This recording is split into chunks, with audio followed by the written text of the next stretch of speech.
This week on Tech Trends, we focus on the cybersecurity space. First, we feature a roundtable discussion for some cybersecurity leaders on the importance of thinking security first while creating solutions. And then there's my conversation with Confidence Stavely, founder of CyberSafe Foundation and winner of the inaugural Cybersecurity Woman of the World Award, on how she's improving cybersecurity awareness, especially among women and girls. We give you all that in a moment. A warm welcome to the program that takes you on a ride in 25 minutes to seek out innovation and creativity that are unique to Africa. I am Olayemi Ojunuga.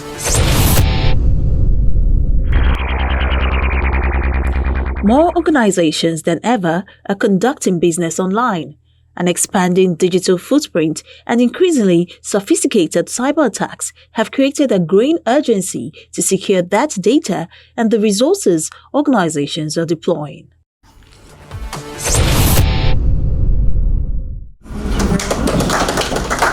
This is a roundtable for some security leaders in the technology and banking space to drive home the importance of prioritizing security in a fast-paced mobile economy. And if you check have I been spawned, you can actually realize that most of your passwords are there.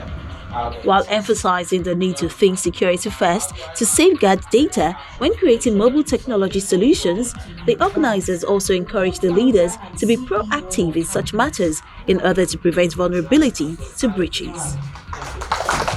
I think it deserves a better round of applause.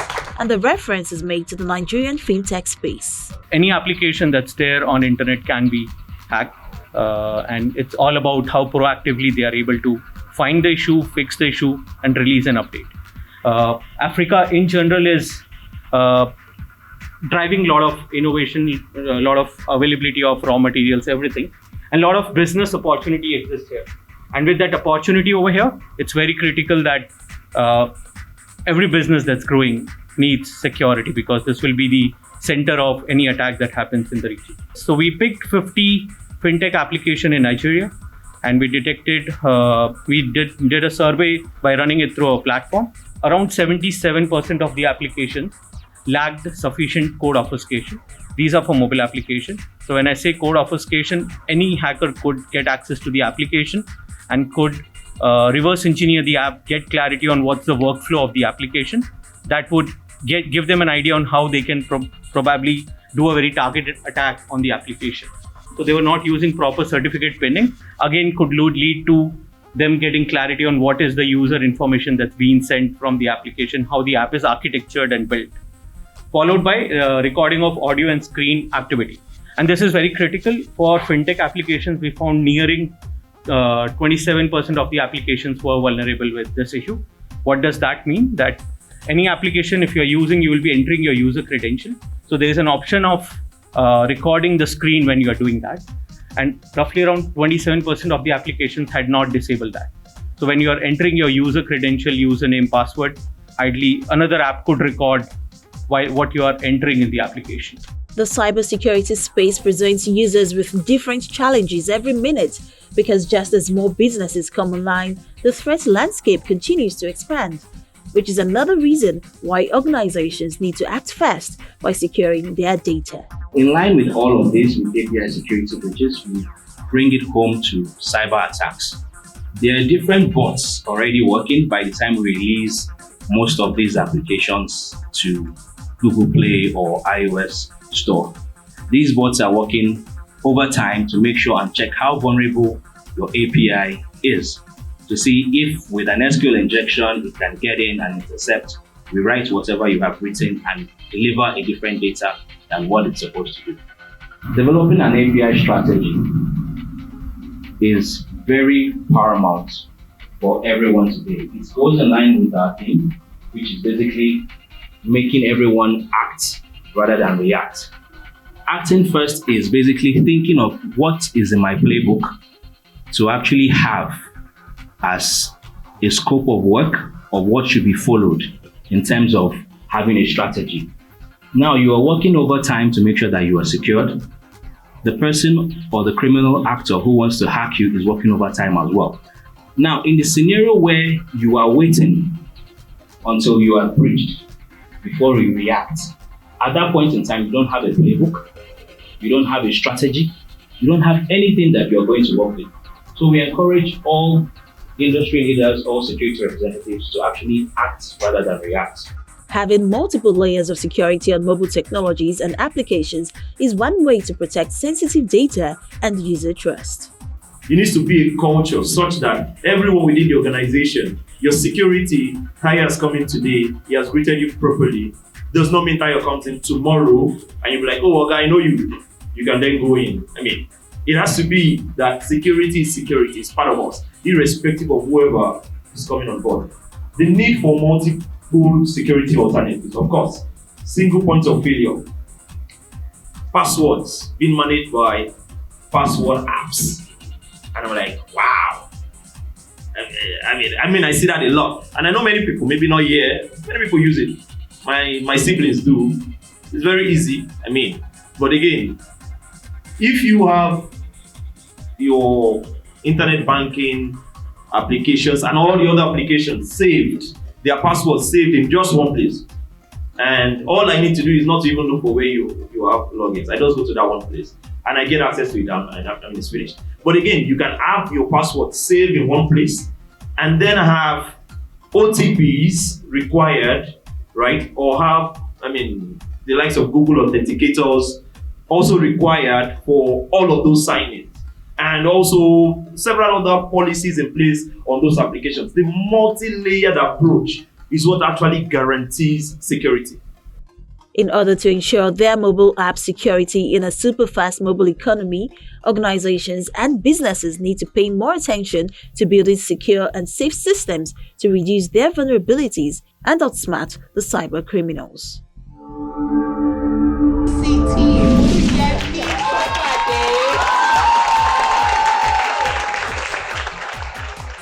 Nigerian student Oluyemi Shokpade and his team have emerged victorious in the annual Kids Innovation Challenge hosted by the Destiny Trust.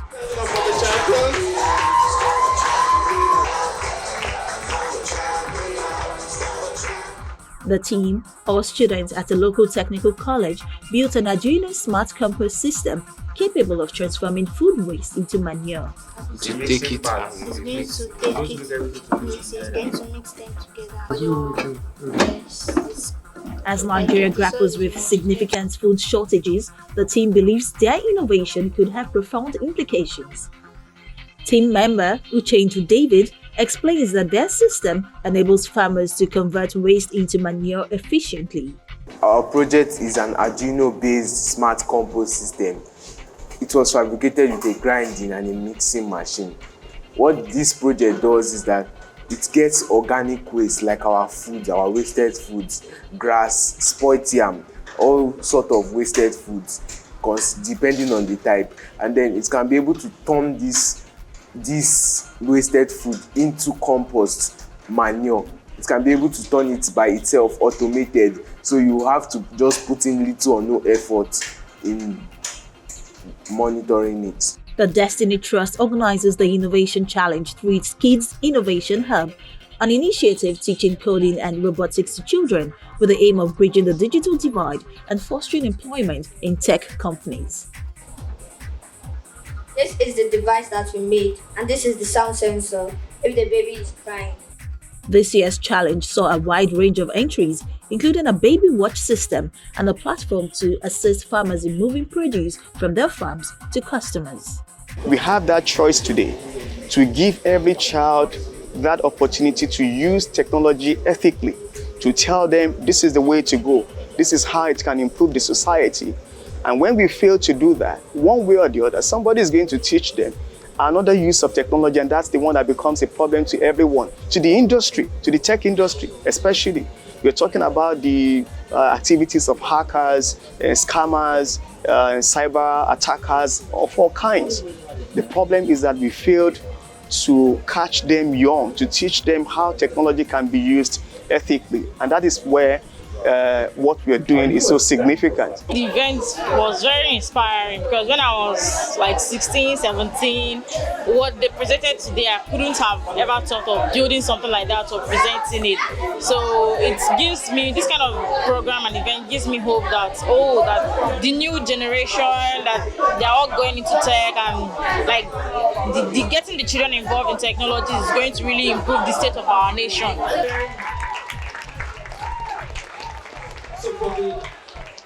The winning team received a prize of 200,000 naira and an HP laptop. The runner-up and third place winners received 150,000 and 100,000 naira respectively, along with an HP laptop each. Upon receiving the award, Shokpade expressed his gratitude and determination. This is an encouragement for us as Kingdom Tech. I will work towards more projects because of this amazing. Like we are happy about it. We have many tech talents that Africa can take advantage of, and our own work is to go and identify them, train them, and put them back into the economy. Since its inception in 2018, the Kids Innovation Hub has trained about 676 children in various tech skills, fostering a space for innovative ideas to flourish and contribute positively to Nigeria's tech sector.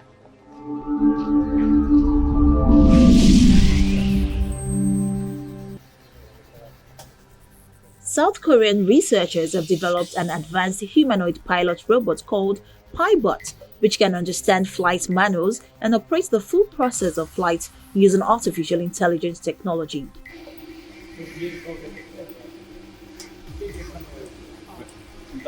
The research team, led by electrical engineering professor at Korea Advanced Institute of Science and Technology, David Shin, said PiBot is the world's first humanoid pilot based on large language model technology that allows the robots to comprehend human pilot manuals written in general language. PiBot is a human-sized robot that can control an airplane based on the contents of the human language manual and manipulate various switches, levers, and yokes on the cockpit, and then control or manage the entire functionality of an airplane, just like a human pilot.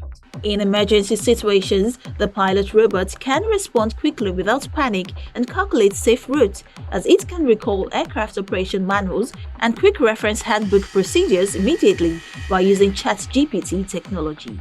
Human pilot is great in understanding the context and then handle the complex situation, but they often fail to remember a very detail of the flight manual, especially when they are in trouble. So our PiBot is capable of understanding and remembering everything, literally everything in the manual, and then they can execute without any kind of emotion or panic, especially during the emergency situation, and they can handle the situation according to the manual, which they can retrieve in microseconds. For precise operation, PiBot has cameras on its face, arms, and on the front of its body to help identify and manipulate various switches with robotic arms in vibrating environments and to detect the inside and outside situation of the aircraft. The robot also can memorize the entire Jeppesen navigation chart, which is impossible for a human pilot. Our PiBot is a humanoid form, so it can basically fit any place that is designed for human presence, like a car seat, driver's seat, or cockpit, or any kind of place where humans are supposed to sit and manipulate various gadgets in front of them. So it can be airplane, cars, tanks, excavators, submarines, everything. The research team tested PiBot in a flight simulator, and it performed the full process, from turning on the engine, taxiing, taking off, cruising, and landing. The team is now working towards testing PiBot in a real light aircraft in the next few years. Shim added that the approximately 160 cm tall and 65 kg human-sized PiBot can potentially be seated in not just airplanes but in various vehicles including cars, tanks, excavators, and submarines, and manipulate the gadgets without any modification.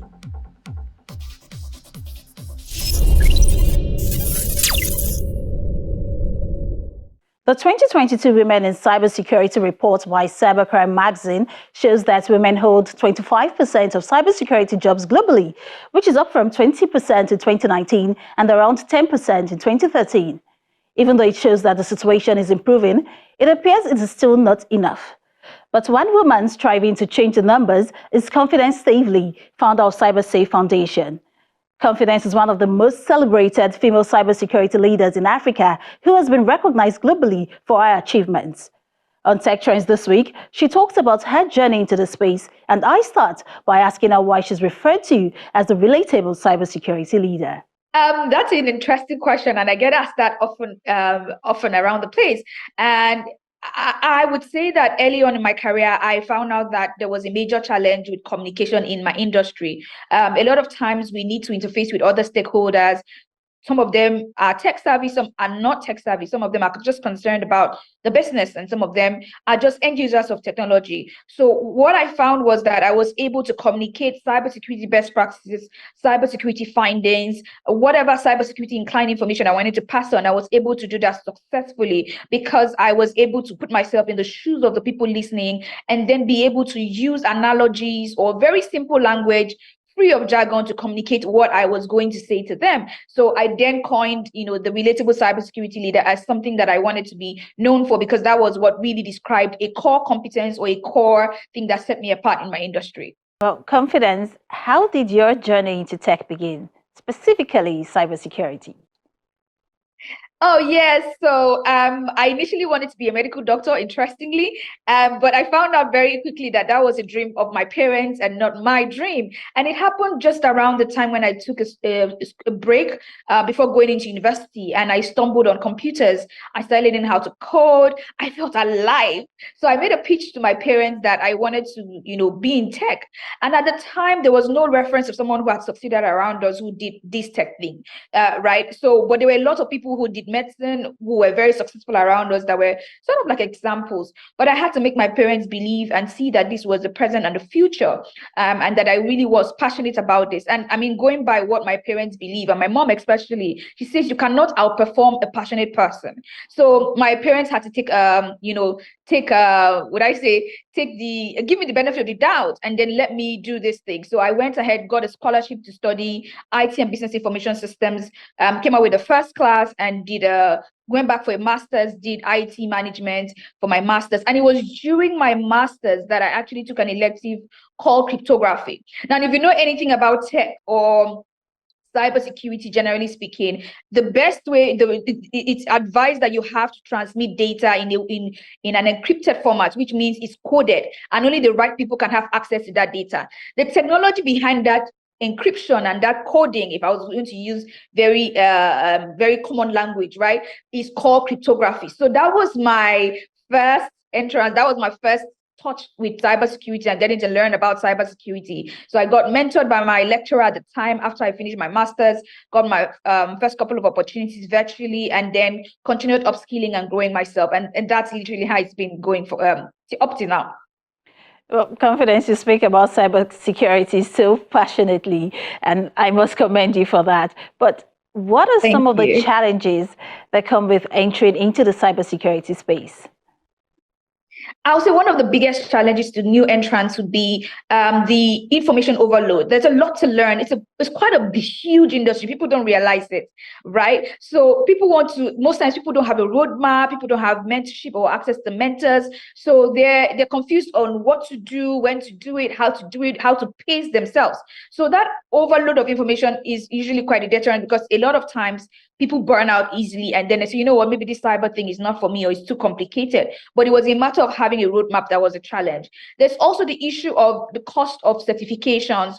Thankfully, that is changing a bit. A lot of entry-level certifications now that are becoming more affordable. But cost of certifications, again, because employers prefer certified people over people that are not certified.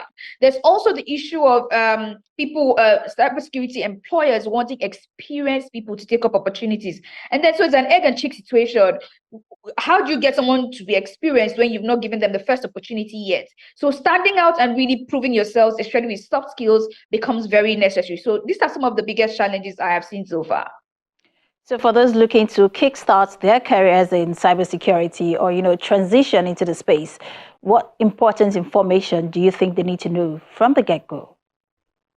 I would say definitely if you're not a problem solver, you're not resilient, or you're not someone who enjoys solving problems, you're not resilient, you're not a lifelong learner, cybersecurity is not a place for you, because these are core things that really drive the most successful people to success. These are things that have really, really guided me. So resilience in the sense of even entering is quite tough. So you need to really, really want this and want this long enough and strongly enough to go for it.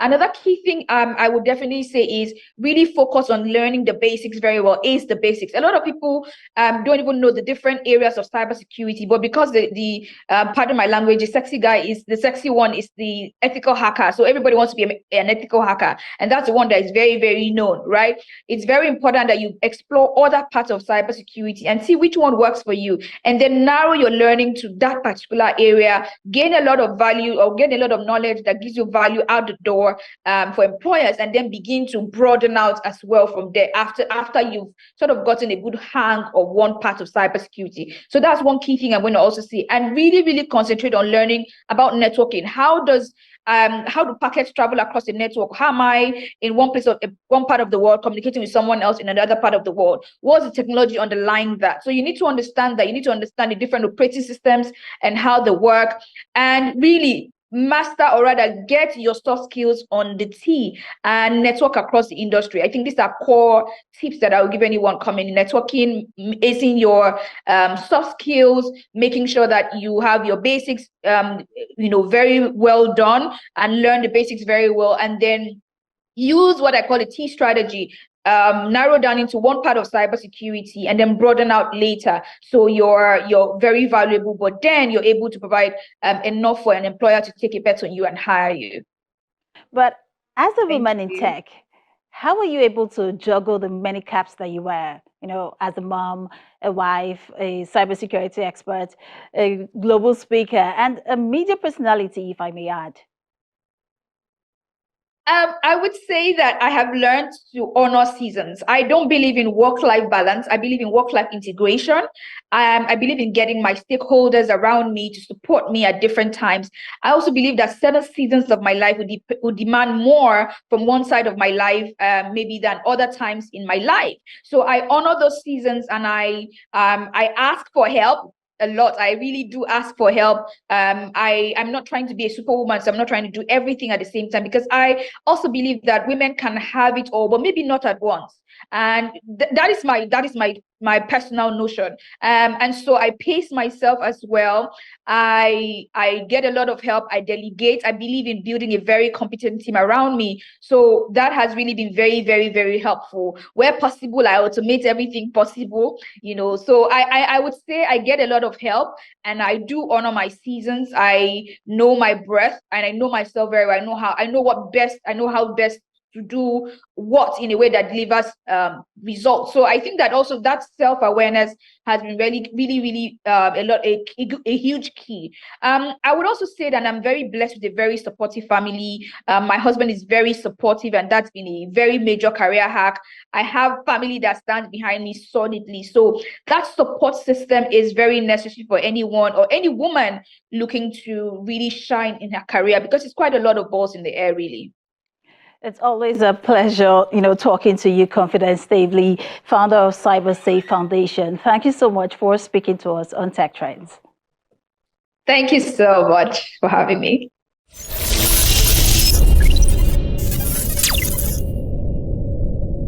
Well, that's it on this episode of Tech Trends. Many thanks for staying with us. But as always, we will continue to show you how tech-savvy innovators are crafting homegrown solutions using technology in the country. From startups to big techs and, of course, inventful thinkers. We'll show you all. And if you missed any parts of the program, you can always catch up on the channel's TV YouTube accounts, where we have all of our episodes. And I encourage you to watch, share, and like your favorite editions. For Tech Trends, I'm Olayemi Odunuga. I'll see you next time.